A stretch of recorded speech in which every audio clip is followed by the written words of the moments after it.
Heard over the rain in the neighbor's stairs, her words hit like gravel. Rot in your time-warped shack, old man. That was the night my son chose a penthouse over his father, and I learned the sharp taste of being left behind. 3 months later, they came back with suitcases and apologies, but I didn't open the door. I opened a folder. What followed wasn't shouting or spectacle. It was paper, boundaries, and a slow, stubborn kind of justice that turned a humiliated man into a man with a spine of steel. If you've ever been dismissed, used, or told you weren't enough, stay. This is how a house, a name, and a life get reclaimed. Before we dive into today's story, take a moment to share where you're watching from. We love seeing how our stories bring people together from every corner of the world. Your thoughts and comments are what make this community so special, and we're truly grateful to have you here. If you haven't already, don't forget to hit that subscribe button and turn on notifications so you never miss a new story filled with drama, resilience, and unexpected twists. Now, settle in, get comfortable, and maybe grab your favorite drink because this is a tale you won't want to miss. Let's get started. Sunday, the church felt full of breath. At the end of service, Sienna stood in the aisle and asked the Reverend for a minute.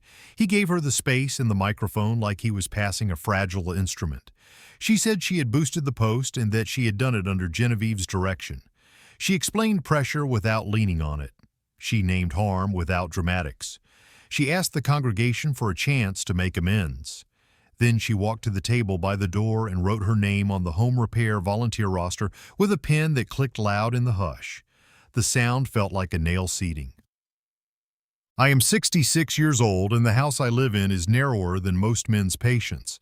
Folks around gently call it a shotgun, one room stacked behind another so a breeze can run straight through from the front door to the back. I rebuilt half of it with my own hands after Katrina peeled the siding like wet labels, and I can still point to the joists I sistered, the subfloor I laid in the kitchen, the beadboard my late wife insisted we salvage even when the city said to haul it to the curb. When the afternoon sun sets low, that beadboard shines like a river after rain. If you stand on my porch at dusk, you can hear the city tuning itself. A tenor sax drifts in from somewhere off Esplanade, always a little flat before it finds its note. Grease pops from Ms. Ortiz's kitchen and the smell of her gumbo floats down the block like a promise. A streetcar bell dings, a kid laughs, a screen door slaps shut. The old neighborhood might be patched, but it's stitched with the right thread. People who wave, people who lend a ladder and expect it back, people who show up with foil pans when the weather or life knocks you sideways. I worked 30 years in the shipyards cutting frames and laying decks until my palms were as mapped as cypress bark. There's a ragged scar along the heel of my left hand from a moment I looked up when I should have kept my eyes on the saw. That white seam has a way of reminding me I'm still here, still stubborn, as my son likes to say. You're as hard-headed as a 100-year sill, Trevor used to joke, and I would answer that a house that survives storms doesn't keep its roof by yielding. Trevor is an engineer because I believed in numbers when I didn't have them in the bank. I bought secondhand textbooks, sat up at the table checking his freshman calculus with a carpenter's pencil and a yellow pad, and I worked Saturdays until my knees sounded like gravel in a coffee can. He got the degree, he got the job. On graduation day, he squeezed me and said I'd done enough. I pretended to believe him. After my wife passed, the kitchen table became a lopsided duet.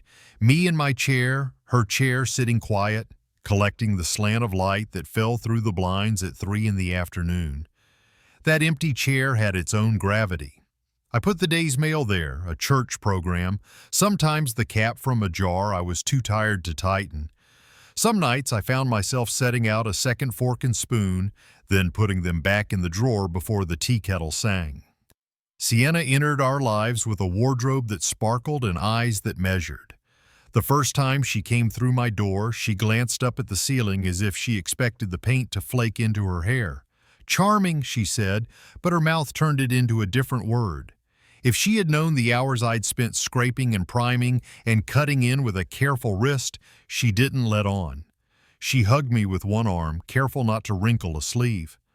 Her mother, Genevieve, drifted behind her like perfume.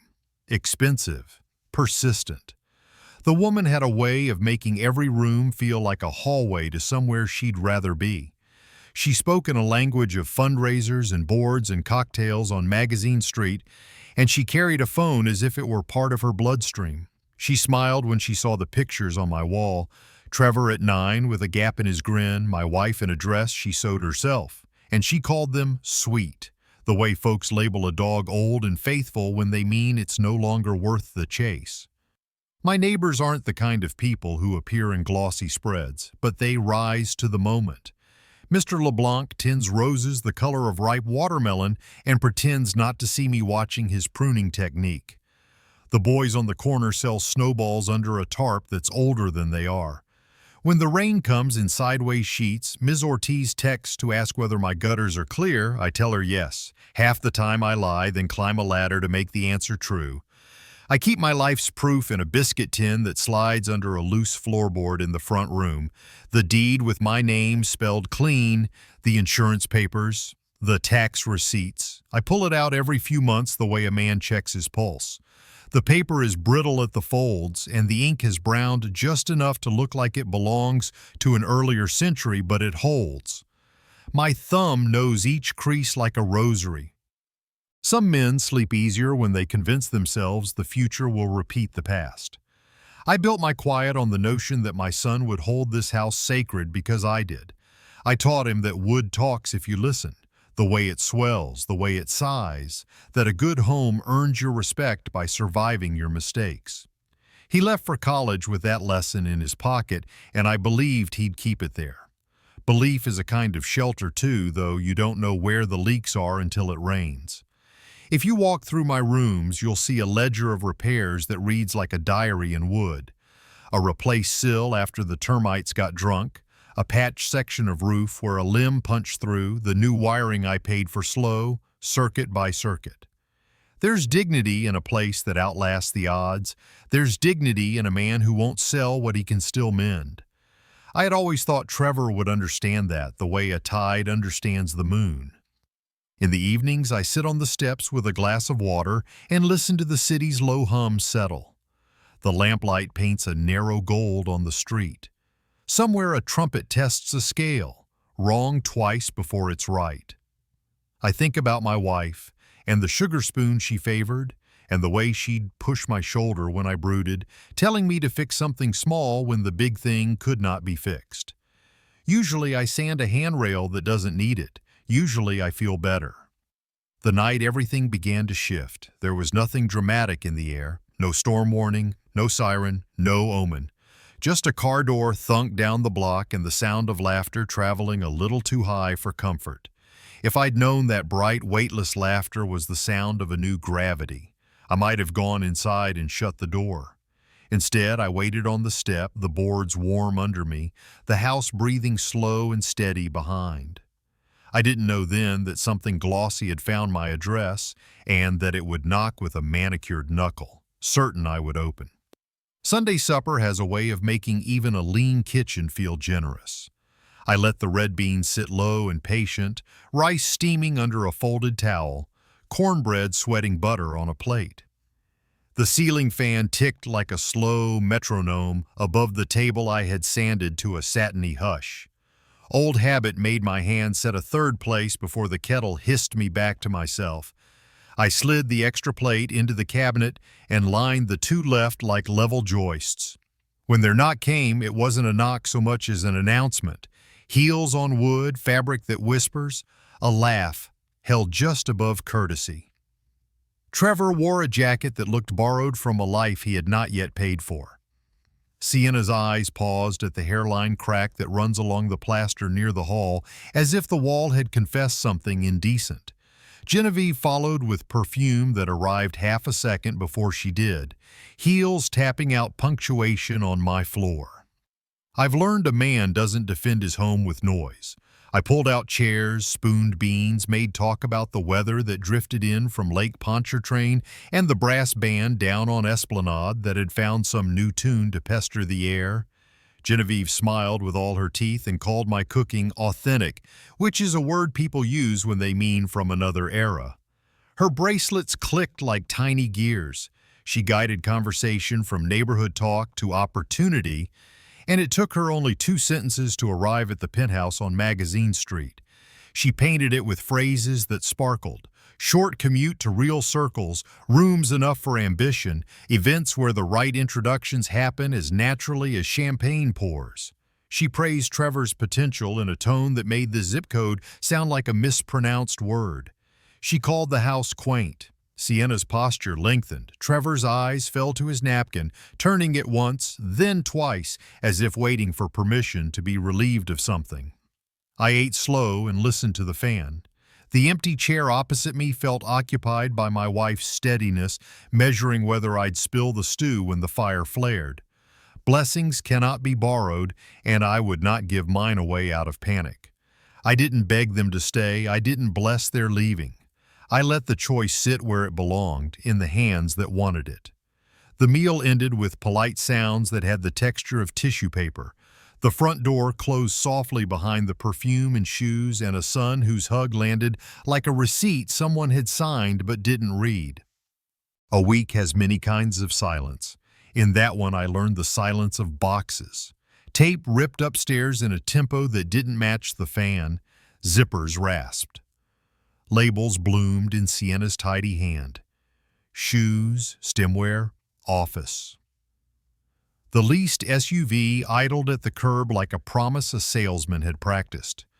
Neighbors looked without staring. Mr. LeBlanc paused mid-prune, a rose held like a thought. Ms. Ortiz crossed the street with a foil pan she pretended was for me, but aimed like a shield. Trevor kept his eyes in motion, moving around mine, a blue duffel on his shoulder, a quick squeeze to my arm that said everything and nothing. Sienna placed a heel on the running board, turned back with the precision of a model, and lobbed her sentence as if aiming to shatter glass. "Rot in your time-warped shack, old man." The words hit the street like thrown gravel. A wind I hadn't felt all day found the block and tasted of metal. I didn't answer. I kept my spine straight as a sill that has survived storms. The SUV door hushed itself shut. The vehicle slid away with a hum engineered to sound expensive. The neighborhood held its breath, then let it out the way people do at funerals when their bodies remember to breathe even if their hearts haven't been told. I carried the foil pan inside, set it on the stove, and stood at the sink until my hands decided to move. I found a scarf Sienna had dropped, silk, mint green, cold as pond water, and folded it carefully as if it were evidence. I cleared plates with the care you give to small rights when big things will not be governed. The phone on the counter lay face up and bright. I turned it over and let it darken. Days can be measured in sounds. Church bells practiced Sunday even when it was Wednesday. Somewhere a trumpet teased the same wrong note until it wore that wrongness into something like right. The shipyard showed up in my dreams, a saw whining until I woke with my left palm throbbing where the scar lives. No calls, no texts. I recognized Trevor's profile in a photo that floated up uninvited, rooftop at dusk, glasses raised, the river smudged behind him in gold. I flipped the phone face down as if lowering a shade after a too bright noon. One morning the fence had something it hadn't earned, white spray paint letters that shouted over the grain they covered. The abandoned father. The A leaned hard to the right, the R dragged its foot. I fetched the wire brush, the bucket, the sponge. Soapy water ran gray, then blue, then a thin pink where my palms gave more than I meant. Scrubbing is a prayer when you do it steady. As the paint lifted, something else thinned, the humiliating heat in my chest, the sense I had been made public property. Breath went deeper. The fence came back like a face you recognize after someone has marked it up and you've taken the time to wash it clean. I set the brush aside, rinsed my hands, and slid the biscuit tin from beneath the loose floorboard. The paper inside had the feel of bark. I unfolded the deed and saw my name typed in the plain dignity I could still believe. Parcel numbers lined up like studs. Insurance slips rustled like leaves. Tax receipts dated themselves in ink that browned at the edges. I smoothed the creases, heard the faint whisper that old paper makes when it remembers the press, and felt the deck steady under me. Touch can do what words can't. It can return a man to his own outline. Dusk found me on the porch, saxophone down the way finally catching its note. The street settled into the kind of quiet that isn't absence but rest. I made a vow I did not speak aloud. 2 tracks, running true. I would rebuild what could be improved. Paint, plumbing, yard.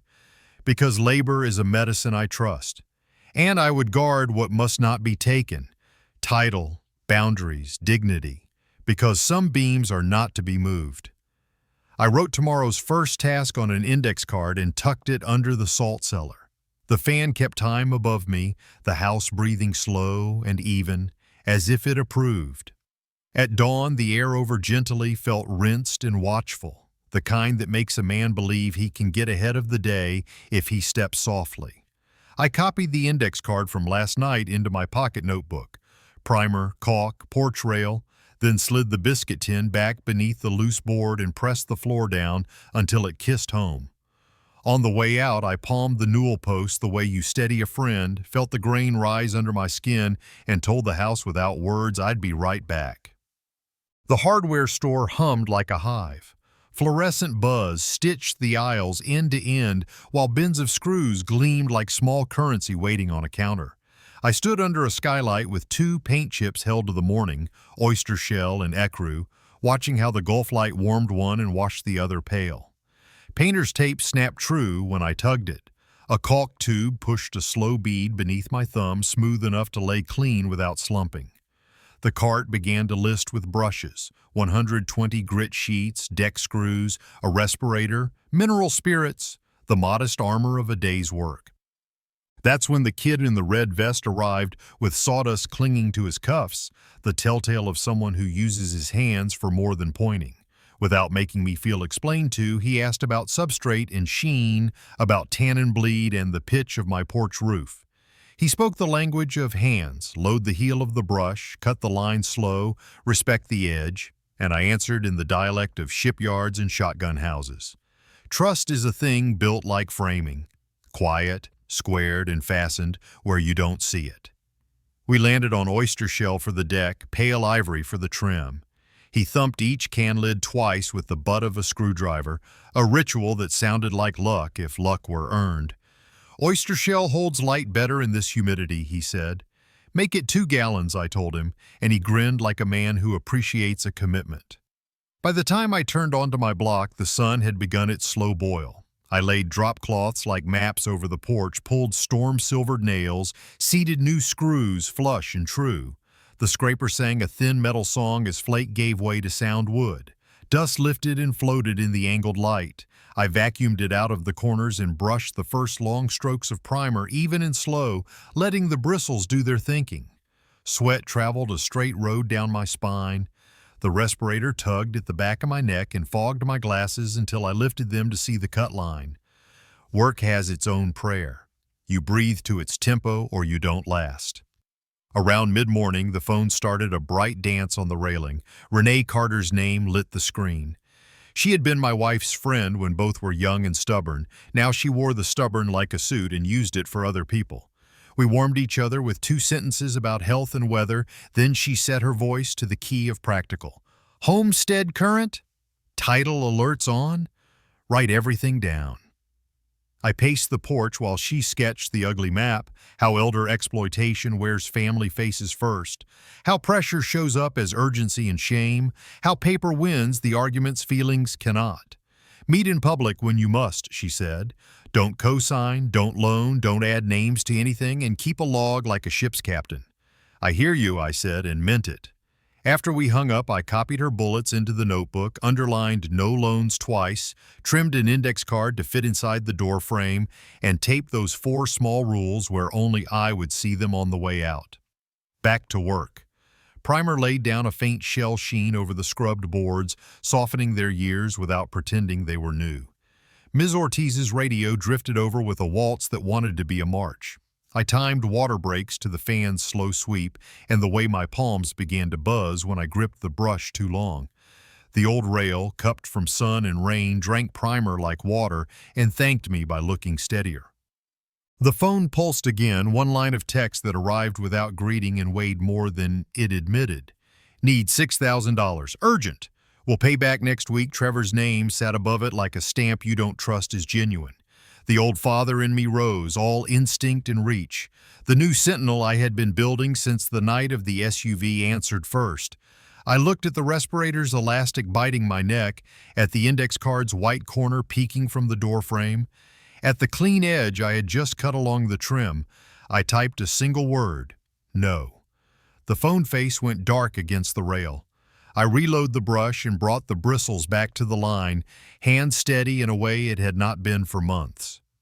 By noon, the sky had stacked itself high and gray over the lake. You can feel thunder lift the hair on your arms in this town, like a charge looking for a ground.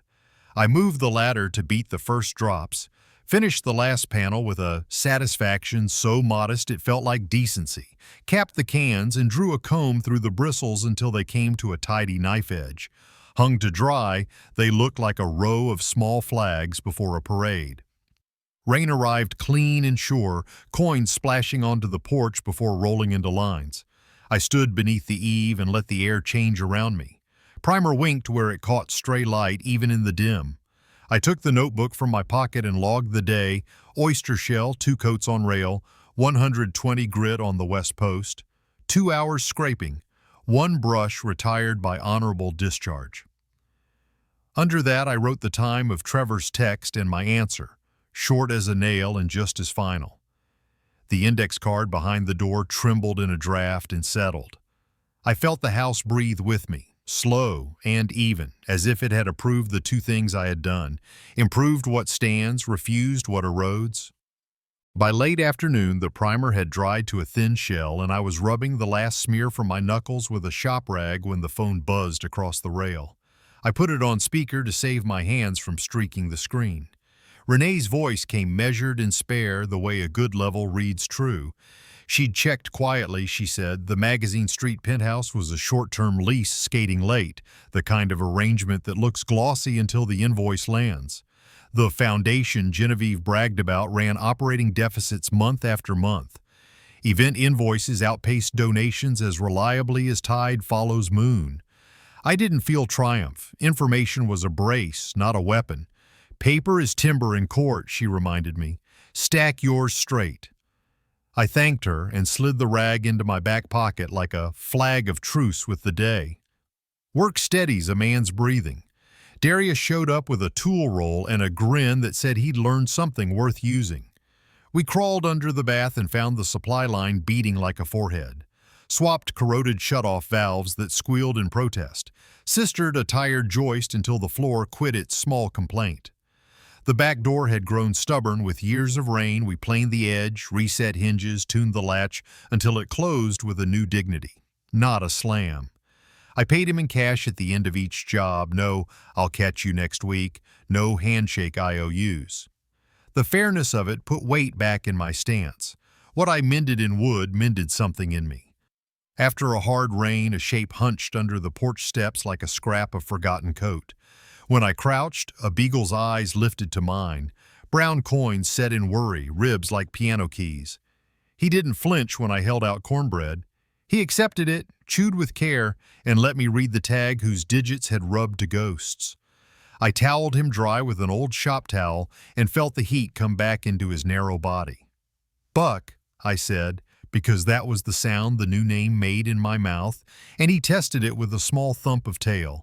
I folded the towel near the door, and Buck settled onto it as if he remembered a place he hadn't yet lived in.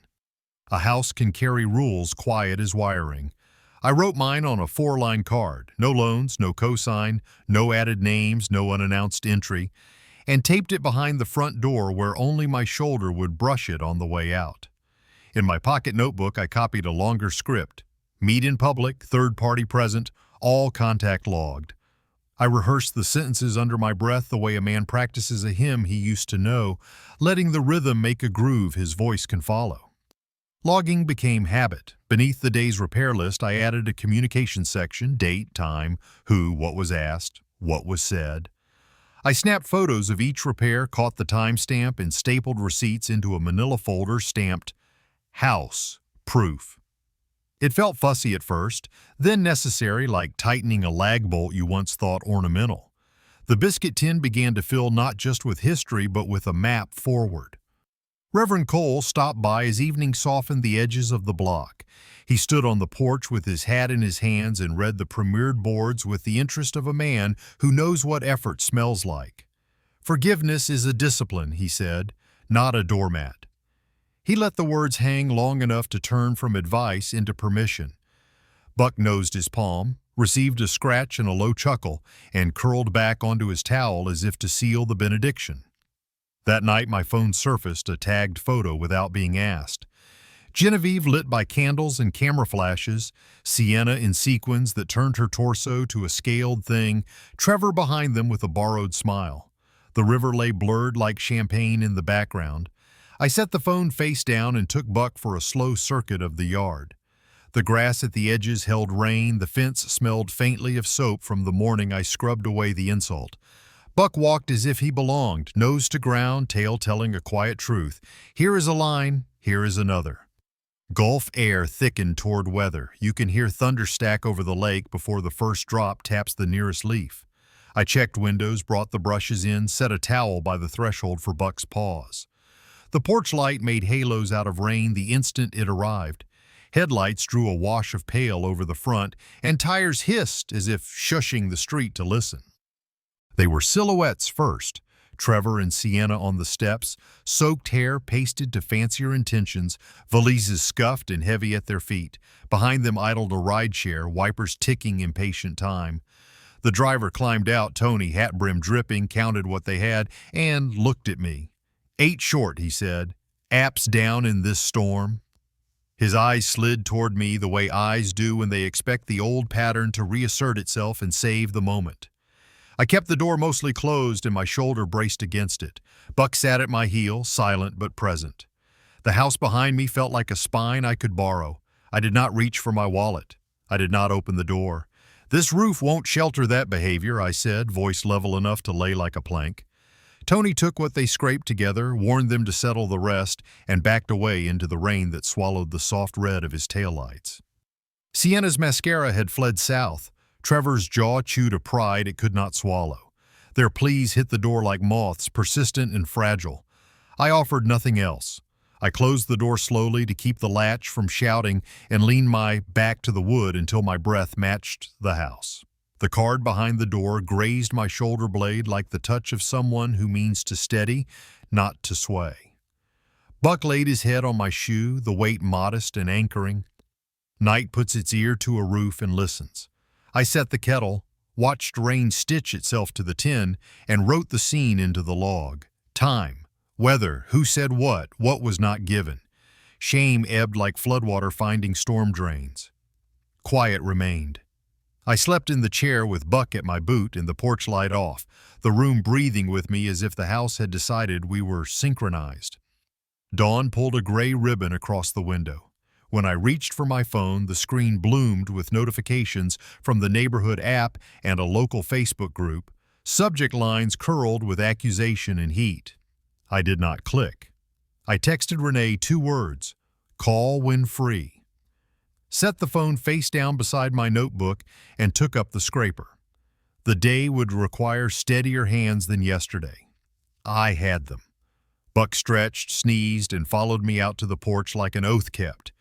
If you're still watching and finding these insights helpful, please comment number 1 below to let me know you're with me. Stay close. The knock in the rain isn't the storm, it's the match.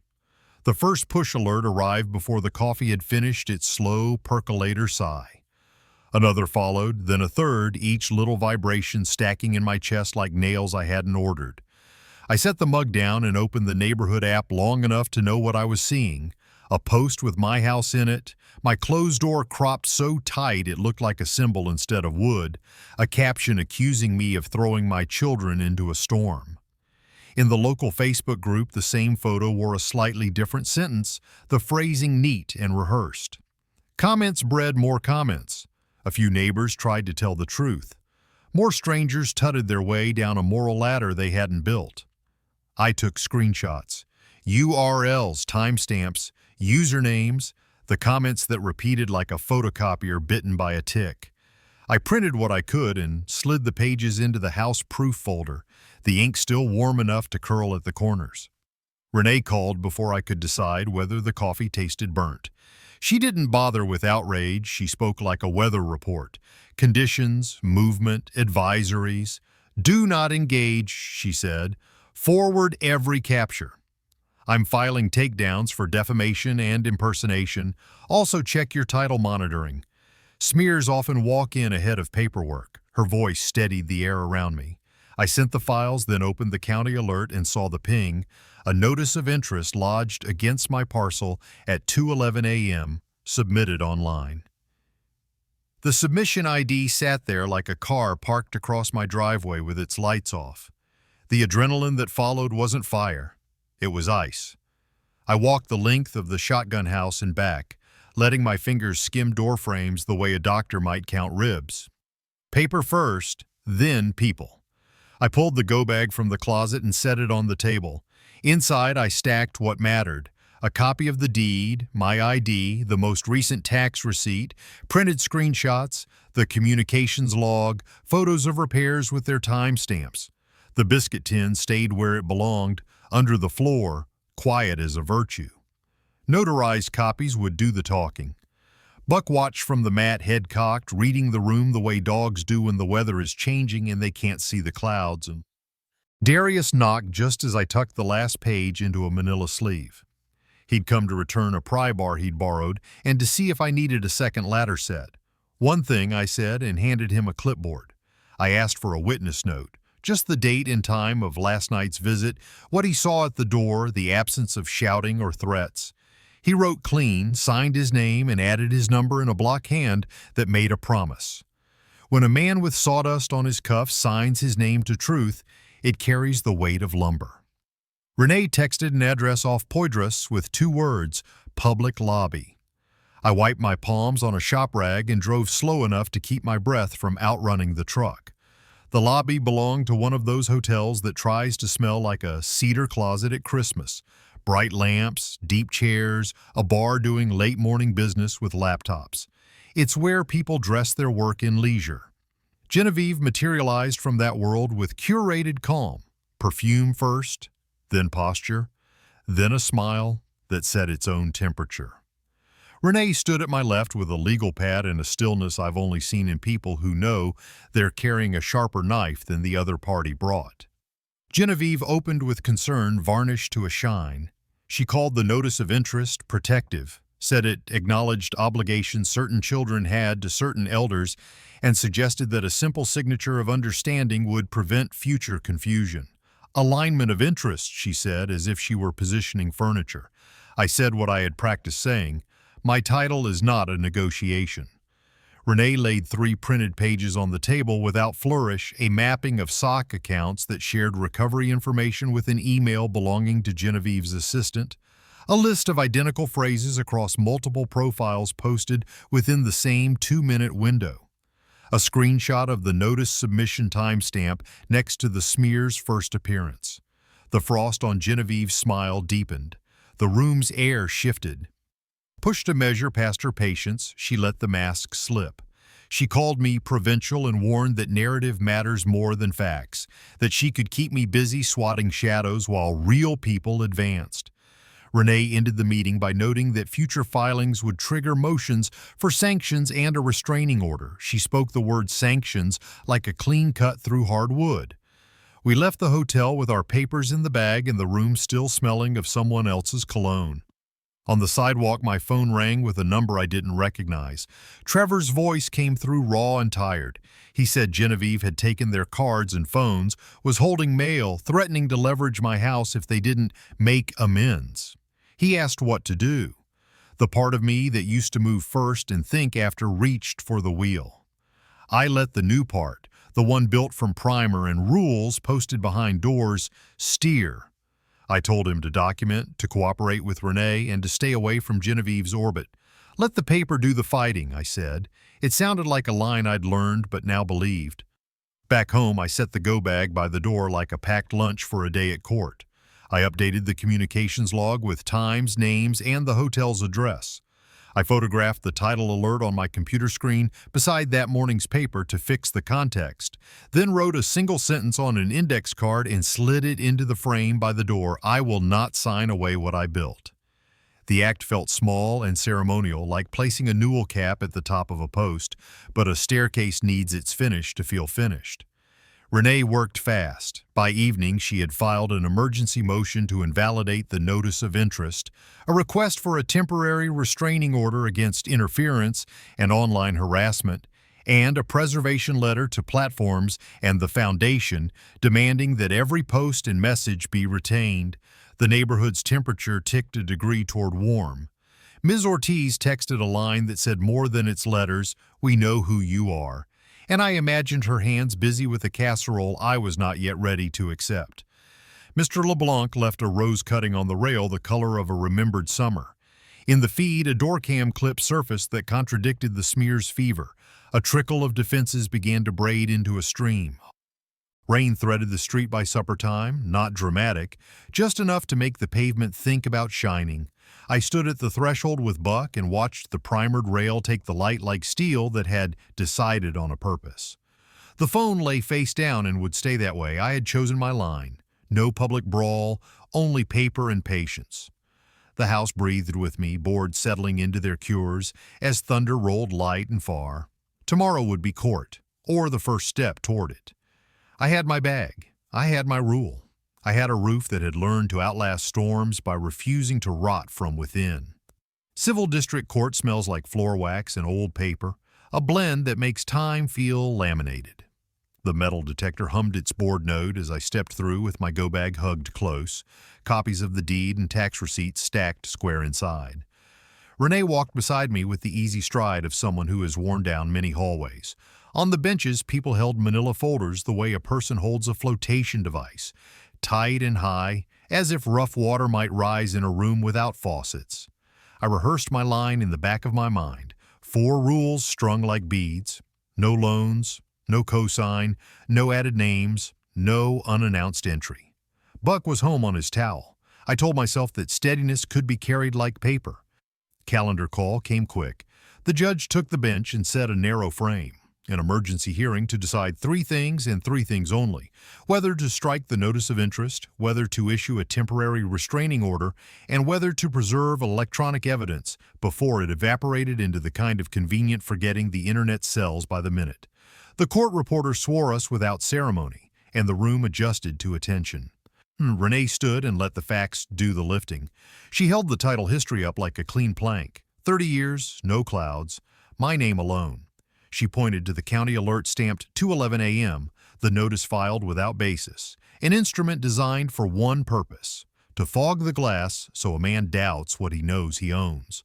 Then she laid out the pattern in the smear, identical phrasing across accounts with stock faces, timestamps stacked tight as shingles. She handed up exhibits without flourish: deed copy, alert printout, a chart of sock accounts, and Darius's note in block letters that said there had been rain and a closed door. No shouting, no threats. It sounded more like carpentry than law. Measure, mark, cut. Opposing counsel wore a tie the color of careful. He talked about culture and duty, filial contributions that should be discussed like adults. He called the notice protective, a way to reserve a chair at a table he suggested I'd pushed away from. He hinted, soft but not soft enough, that there might be capacity concerns, the kind of phrase that leaks a poison even when the vial stays corked. The judge's eyebrows made a small, precise roof. Renee did not rise to heat. She walked the court through metadata like a map. Recovery emails pointing to Genevieve's assistant, synchronized posts, IP clusters traveling in a pack. Then she cued a doorcam clip from a neighbor. Rain ticking, valises dark with water, my door closed and still. No violent choreography, no voice raised. Irreparable harm to title, she said, is not cured by later apologies. The word irreparable landed with the weight of a beam set into place. From the gallery, a voice asked to be heard. Sienna stood with her hands laced so tight her knuckles paled. The judge granted 2 minutes. Her voice did not break. She admitted she had boosted the post and handed the bailiff a thin thumb drive and a packet of printed emails. Directives from Genevieve to shape narrative, to file first, fight later, to keep the old man on defense. The room breathed in a single sound that was not quite a gasp. Genevieve's profile did not move, but the stillness sharpened. The judge ruled with the crispness of a good cut. The notice of interest was invalid on its face. The clerk would strike it that day. A temporary restraining order would issue, barring any further filings against my title and enjoining online harassment tied to the smear. A preservation order would compel the foundation, the assistant, and the platforms to retain logs, messages, and posts. Sanctions were not a metaphor. They would be the next step if games continued. The gavel's tap was not theatrical. It sounded like the end of a sentence that had needed to end. In the hallway afterward, voices folded over each other in courthouse hush. Trevor came toward me smaller than the suit he used to wear, an unfamiliar phone in his hand. "Just for now?" he asked. The old reflex flexed, the one that reaches for a door latch before the mind has read the sign. I saw as clearly as the brass plate on the courtroom door the card behind my own. Rules that kept a roof square. "No moving back," I said, and my voice surprised me by being kind instead of hard. Meetings could be scheduled at the church, I added, with a third party present. He nodded as if a doctor had named a treatment he didn't want and would take anyway. Renee drew me into a corner by the window that looked over Poydras. She sketched the next ridgeline. Convert the restraining order to a preliminary injunction. Explore defamation and interference claims. Loop tax authorities already sniffing at the Foundation's books. "Your log carried the day," she said. I thought of the cramped handwriting, the stapled receipts, the photos with their little digital dates, and felt a flush of something like pride that had nothing to do with winning. The building let us go back to the street and its heat. Genevieve passed with a reporter's mic reaching for her and a no comment arranged on her face. Somewhere in the city, a bridge crew needed a night shift. I pictured Trevor filling out an application under fluorescent light. Somewhere, a hotel needed floors mopped at 4 in the morning. I pictured Sienna tying back her hair. Gloss drains fast when the drain is real. At home, the first thing I did was feed Buck. He ate like a creature who had made peace with honest food. I set a stamped copy of the court's order into the biscuit tin, copy only, not the original, and slid the board back into place until it clicked. In the log I wrote, "Court cleaned the glass. Keep doors locked, hard open on a timer," and underlined, "No loans again." The sentence looked plain and right, the way a rail looks when it cures without runs. I stood in the middle of my front room and read my 4 rules aloud to nobody but the house. No loans, no cosign, no added names, no unannounced entry. Then I added the new one. Meet in public, witnessed, spoken. They didn't feel like walls. They felt like load-bearing beams, the sort that hold up more than themselves. Thunderheads drifted without breaking. Buck settled with his chin on my boot and let out a breath that matched mine. The porch rail had dried a shade deeper. Resolve does that when it's given time. Tomorrow would carry its consequences to everyone who'd earned them. Tonight belonged to sleep earned by choosing the harder road. Morning laid a thin gold on the porch rail, the kind that makes primer look finished and coffee taste like a plan. I let the mug heat my palms before I touched the neighborhood app. The moderator's banner sat pinned in calm type. The smear removed for violations, a reminder about community standards, a request to avoid piling on. Below it, a neighbor had uploaded a door cam clip. The rain, 2 silhouettes with valises, my door closed, and still. No theatrics, no throwing. Comments that yesterday had roared now spoke in smaller voices. A few typed apologies. Some simply wrote, "Saw the clip." Ms. Ortiz texted a line that warmed more than the coffee. "We know who you are." On the rail, a rose cutting waited in a mason jar. Mr. LeBlanc's handwriting on masking tape, the name of a variety that sounds like a song. I cut the blurb from the local paper with the care you give to brittle edges. One column, no photo. Genevieve summoned regarding interference and harassment, her foundation named. The paragraph kept its verbs tidy and let the facts carry themselves. I slid the clipping into the folder with the other papers and told myself again that none of this was a victory lap. This was a ledger. Records hold when tempers do not. The mail slot clattered and left an envelope with my name written in Trevor's quick slope. I stood at the counter to read. He wrote about a bridge crew under fluorescent hum, about night air cold on sweat, about blisters that stung when soap found them. He described a room with a door that locked and rent that came due like a metronome, and he admitted shame in a way that did not beg. The letter did not ask to come home. It asked to be read. I read it twice, then slipped it into the biscuit tin's copy folder, where the other proofs lay in their quiet. Pride for the work moved through the ache for the distance like a river under ice. Work kept its drumbeat. Darius and I replaced a back porch tread that had cupped into a shallow grin, reset a wobbly handrail that had opinions about gravity, and repainted a fascia the sun had bleached towards surrender. I stapled receipts into the manila folder and snapped photos that caught the timestamp along the bottom like a quiet watermark. When we were done, I paid him cash the same day. The fairness of it landed right in my body like a level finding center. The house seemed to close a little more square around me. Buck practiced his own ministry of proximity. He shadowed me from room to room until he learned the nap zone that didn't trip ladders.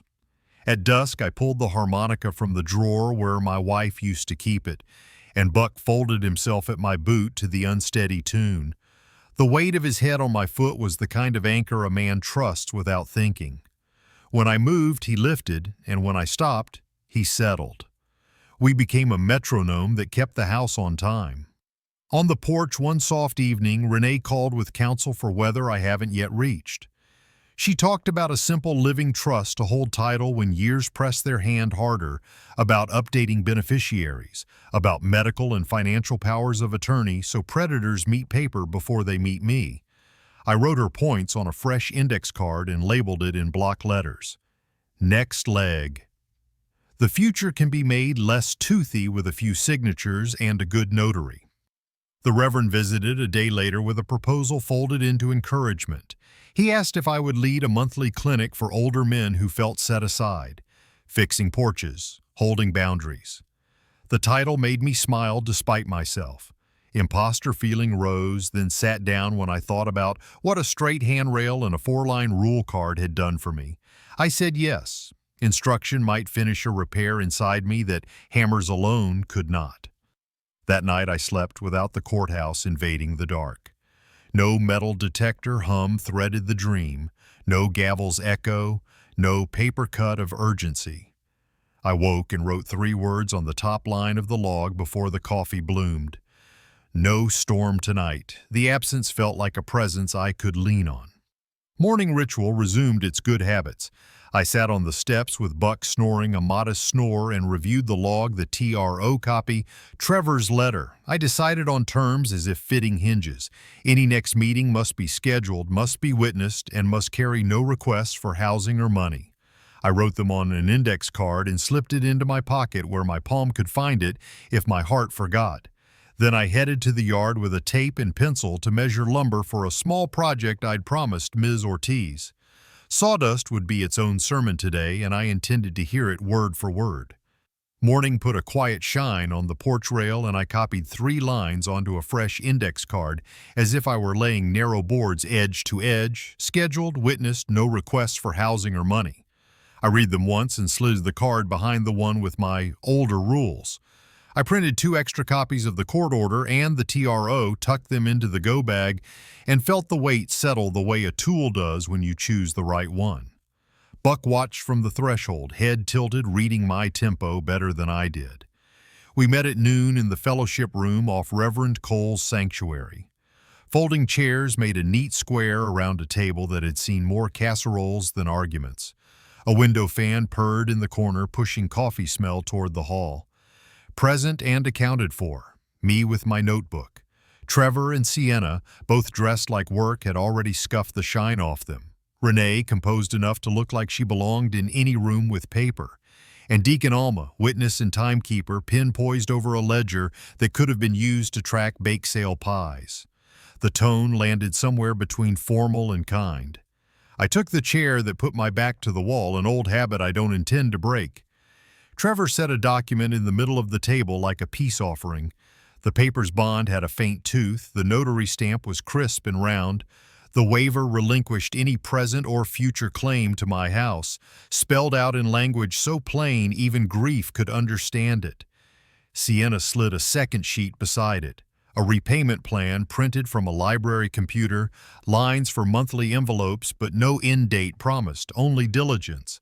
The modesty of the numbers made more sense than speeches. Renee read line by line, lips moving slightly as if she were fitting each sentence to a frame. She checked dates and notarizations, traced the signature blocks with the tip of her pen to be sure there were no hidden hooks. "Good," she said, not smiling so much as allowing the room to exhale. She initial signed as witness, then fed both pages through a small mobile scanner that hummed like a sewing machine and sent the images to a vault I will never see but trust because she tends it. She handed me the originals with the care of a person returning a tool sharpened on her watch. For the record, I spoke my boundary script aloud, every joist in its slot. No loans, no cosign, no added names, no unannounced entry. Meet in public, witnessed. Communications logged. Then I added a clause the way you add blocking behind drywall before you hang heavy shelves. Any help I give will be task-based, not cash. Groceries can be delivered. Tools may be loaned with receipts. No money changes hands. Words don't always build, but these felt like lumber. Sienna asked to join the church's home repair team, and Deacon Alma lifted the ledger as if it were a small altar. Saturday shifts opened like windows along a wall. Sienna took the early ones without flinching. She said she had a janitorial job that started at 4 most mornings and that the hours would fit if she learned to sleep in strips. The pen clicked as she signed up, and the sound carried a weight out of proportion to its size. Trevor said the bridge maintenance crew had room for another body on nights, and he had found a pair of gloves that didn't split at the seam. He promised to keep the envelopes coming each month and to sit through a budgeting class at the community center without rolling his eyes. He asked, not for favor, but for feedback letters after a few months, the kind that tell a new foreman a man shows up on time and leaves with the same number of fingers he arrived with. The request sounded like work rather than rescue, which is the only music I hear these days. Something loosened under my ribs, but I didn't name it forgiveness. The change I trusted lived in weight-bearing details, the waiver already notarized, the plan written by a hand that now pushed mops, the way Trevor's shoulders settled when he spoke about bolts and harnesses instead of cocktails. I let the papers talk first and most. Buck started the meeting at my boot, then wandered, 2 paws worth of hesitation until he put his chin for a beat on Trevor's sneaker. He returned to my heel without ceremony. A small sign, not proof. Dogs are better barometers than people when weather threatens. They feel the pressure drop before the first wind thinks to move a leaf. Renee and the deacon tended the rituals that keep storms from reforming. Copies were made and stamped with date and time. Deacon Alma signed the meeting record, slow and careful. I added an entry to my communications log. Who attended, what was signed, what was agreed, what was explicitly not promised. Renee drafted a memo on her tablet, the summary as plain as her opening in court. Repayment schedule, volunteer shifts, next check-in date, 6 weeks from Sunday at the same table, same witness, same rules. She sent it to all of us before we stood. We left without drama. A radio from a nearby roofing crew spilled a brass line into the heat, the trumpet nudging the morning toward afternoon. Trevor thanked the deacon and walked east toward the bus stop. Sienna adjusted the strap on a canvas tote and headed in the opposite direction toward a hotel I know by the smell of its lobby. No hugs. A nod was the day's full measure, and it felt like the right unit. At home, I filed the originals in the biscuit tin, then slid the board back until it clicked like a lock that remembers your hand. I entered notes in the log, stapled the memo behind the waiver copy, and then went outside to sand a patch of rail that had grown a rough temper. The paper sang its small song against the grain. I oiled the hinge on the back gate until it closed with a sound closer to consent than complaint. These acts felt like commas, not periods, pauses that keep the sentence honest. Dusk pulled blue over gently. I checked the calendar I had taped inside the pantry door. First clinic for fixing porches, holding boundaries marked in a block square. Renee's next call, the church repair shift with Sienna's name penciled in. Buck's bowl clinked once. He ate and then circled the mat into his customary crescent. I stood on the porch and listened to the city's brass adjust itself, wrong twice before it turned right. Solutions are scaffolds, I thought, useful, temporary, then replaced by what you build when you show up tomorrow and the day after. I closed the door on that thought the way a carpenter closes a hand over a tool that fits firmly, without flourish, ready for the next cut. Saturday light slanted through the church windows like planks laid across air. I set out trays of screws and sample hinges, a battered square, 2 short lengths of 2 by 8, with clean cuts to show where a joist should meet its sister. On a side table, I stacked index cards printed with my boundary script. The sign on the door said, "Fixing porches, holding boundaries," and men in their 50s and 70s filtered in with coffee and the quiet that follows long weeks. Some wore union caps. Some carried questions in the set of their shoulders. I opened with a small story about a crooked rail and a crooked boundary, how both leaned until someone measured, marked, and did the slow work of making true. Heads nodded. The room settled. We started with hands. I showed how to seat carriage bolts without crushing the grain, how to keep a drill steady by bracing your wrist against bone. Darius floated the room like a younger echo, catching split attention and handing it back focused. Deacon Alma walked a gentle circuit, collecting names for future calls and making sure the coffee didn't run down to ghosts. Between the boards and the tools, I slid in a different ledger. What a deed says and how to read it. Why a communications log is as important as a level. How a boundary, spoken plain and kept, will hold more weight than any hidden brace. During the break, Renee arrived with stamped copies that caught the light the way trust does. The preliminary injunction had been granted. Civil sanction sat waiting if lines were crossed again. She said the DA's office had filed formal fraud and harassment charges tied to the sock puppet campaign and interference with title. Passport surrendered, arraignment set. She placed one blurb-sized clipping on the table and said, "File it." I did later, the way a man drops a receipt into a folder because proof isn't a parade. My phone buzzed against a box of deck screws. Trevor's text held the sound of metal done right. He'd moved from night temp to union probationary status on the bridge crew. He attached a photo. Gloves intact, harness clipped, river behind him holding its muscle in silence. No request, just the words, "Thought you should know." Pride landed like a steady warmth, not a flare. I slid the phone face down, then back into my pocket, as if the news were a tool I'd call for when needed. That afternoon, the church hosted a repair day, and Sienna showed up a half-hour early in overalls salt and peppered with paint. She tied her hair back and asked for the dirtiest job. The elders obliged. She scrubbed floors until the water turned the color of old fences. She taped trim without bleeding into the varnish. She took direction without defense.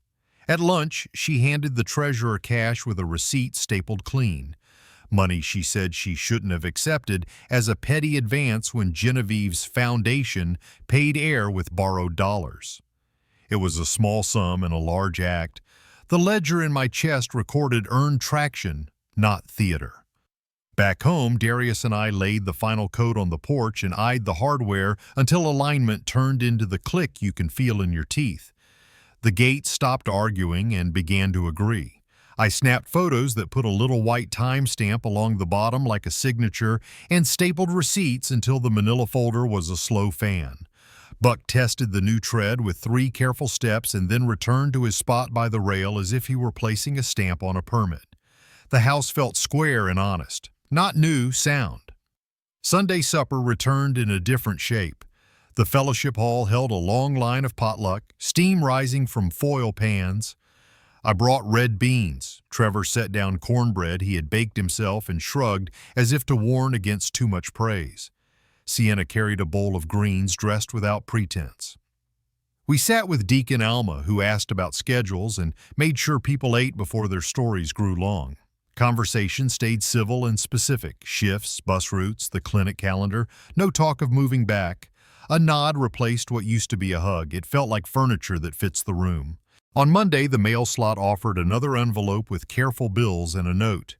Still paying down what we owe. I logged it, then walked it to the bank and fed it to the separate repairs account Renee had suggested. One line item for the house, one for community materials. Boundaries turned into processes, which is how they last when people forget why they were made. The neighborhood app pinned a moderator's summary thread, the smear debunked. Court orders noted. A reminder that truth has a shape and a measure before posting. Someone shared the clinic schedule and typed thanks without the syrup that ruins appreciation. Comments drifted toward a useful quiet. Silence, finally, felt like a craft rather than a scold. I drove to the cemetery with rag and water and the rose cutting Mr. LeBlanc had trimmed last week. I wiped my wife's headstone and spoke the updates aloud, not because I believed she needed to hear them, but because I needed to speak them where promises live longest. The house is safe. The boy is working. My heart stands up straighter. I set the cutting at the base and promised to keep the rules I wrote when nights were hardest. When I turned to go, the wind pushed a small leaf against my ankle like a final word. Renee met me on the porch with a binder that felt like a quiet engine. Inside sat a simple living trust draft, updated powers of attorney, beneficiary lines clean as chalk, and a one-page boundary protocol to tuck behind the door. We signed what could be signed in the afternoon and set a notary for Monday.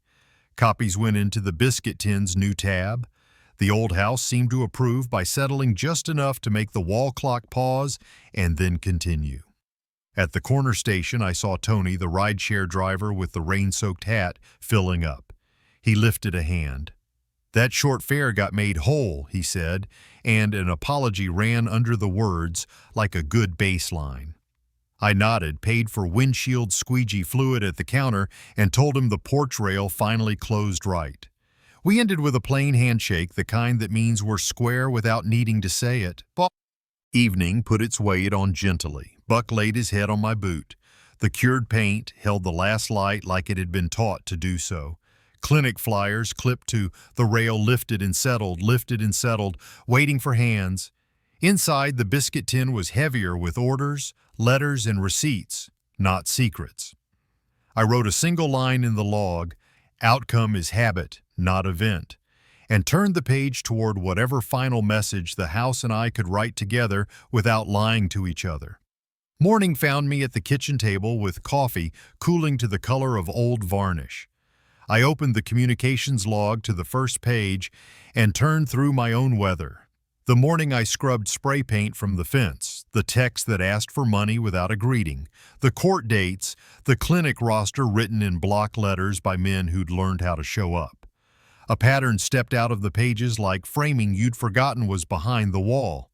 Pain, then boundary, then action, then record, then a steadier day. I traced the ink with a thumb and felt the hours align. I walked the length of the shotgun house end to end, letting my hand find the places that now held true. The porch rail gave back a small echo of my touch. The back hinge closed with consent instead of complaint. The fascia that had peeled like a bad memory now lay smooth under paint that caught the light without pretending to be new. This house would never be showroom. It was better. Sound underload, its repairs visible like honest scars, its stories intact in the wood. Dignity isn't polish. It's alignment that keeps holding when the wind goes looking for a weakness. At the table again, I pulled a sheet for the trust binder and wrote a note titled, "For Whoever Loves This House Next." 5 lines, plain as pine. Keep receipts, fix small things early, say no faster than you say yes, meet in public, leave records for the next set of hands. I dated it, signed it, and slid it into a sleeve. Instructions feel like compassion when the future's in the room. Buck bumped my knee with his nose, the daily reminder that routine saves more days than resolve. We walked our loop. I rehearsed the clinic's last message under my breath, the way you sand a piece you plan to touch every day. A straight line is a choice you repeat. No preacher heat, no punchy cadence, just the truth to carry home in a pocket. Back in the kitchen, the radio gave a little throat clearing and offered a news brief short enough to be trusted. The plea discussion was postponed. Court orders remained. Genevieve's foundation was suspended pending audit. I turned the volume down and wrote the date on a slip I'd file with the others. Information, not entertainment. Records, not relishes. In the afternoon, I met Trevor on the porch, the meeting set last week and witnessed by Deacon Alma from the sidewalk. He came with a used toolbox and a bridge bolt inspection checklist printed from a photocopier with a streak. We talked craft like men who understand that metal holds in ways talk doesn't. "You prefer a go-no-go gauge or feeler set?" he asked. I handed him a loaner gauge and slid the sign out across the log for him to initial. No money moved, no pleading, just the tempo of work. "Return it next Tuesday," I said. "I will," he answered, and the words fit the afternoon. The mail slot clacked and left a short card in Sienna's square hand. No request. I'm still showing up inside, a volunteer schedule stamped by the church, Saturdays circled. I filed it behind the waiver copy so amends could be tracked like repairs. Dated, legible, the sort of paper a future version of me would be glad to find. The clinic's final session crowded the fellowship room with the good noise of tools and men. We stood in a loose circle at the end, and each man named one boundary he kept and one fix he finished since the first day. "Told my nephew I won't co-sign," a steelworker said. "Rehung the back door," a retiree added, "so it closes without begging." I said the line I'd practiced on the walk, "A straight line is a choice you repeat." I handed out index cards, carpenter's pencils, and small envelopes labeled "for receipts" and watched the way their fingers tested the weight of the gifts before pocketing them. Twilight took us to the cemetery. I wiped my wife's name until the granite felt warmed under the rag and told her what the ledger already knew. The house is safe, the boy is working. My own heart stands up straighter. I thanked her for the old rule that saved me in the storm: fix something small when the big thing can't be fixed. When I set a rose cutting at the base, the goodbye landed as completion, not loss, as if the ground had been waiting to receive a truth that took its time to ripen. On the neighborhood app, I posted a thread under my name, short and factual. Court orders finalized. Clinic dates for fall, thanks to neighbors who measured before they spoke. Comments stayed useful, as if the room had learned to keep its voice on task. I turned off notifications and looked at the door where my rules lived. Even a phone needs a boundary. The notary arrived just before supper with a seal that made the paper sing. I signed the living trust and the powers of attorney in a hand steadier than I'd had in court. Copies went to the biscuit tin, originals to Renee's fireproof file. Before the notary left, I added a line to the card behind the door. "If you need help, bring paper. Rules are better when they point the way." We marked the evening without gloss. Red beans in bowls, cornbread warm enough to slouch butter, Buck snoring at my boot. Trevor and Sienna stopped by after shifts to drop the monthly envelope and a photo from the bridge site.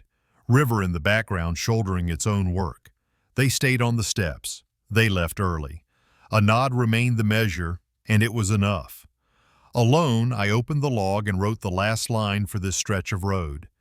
We don't win, we maintain. We don't punish, we protect. A boundary is a promise to the best in you. I set the book atop the biscuit tin and watched the cured paint hold the day's last light the way a good man holds his word, without clinching, without bragging, simply aligned to carry what comes. Buck breathed deep. The house breathed with him. The night found its level.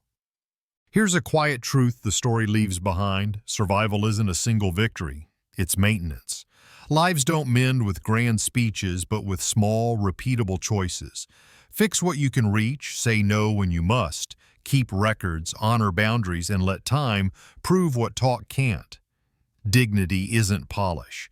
It's alignment under load, the way a well-set rail carries weight without groaning. Justice, when it's real, doesn't humiliate. It protects. And peace is less a finish line than a practice, measured, logged, and kept. Thank you for staying with this story. If it resonated or challenged you, share your thoughts below.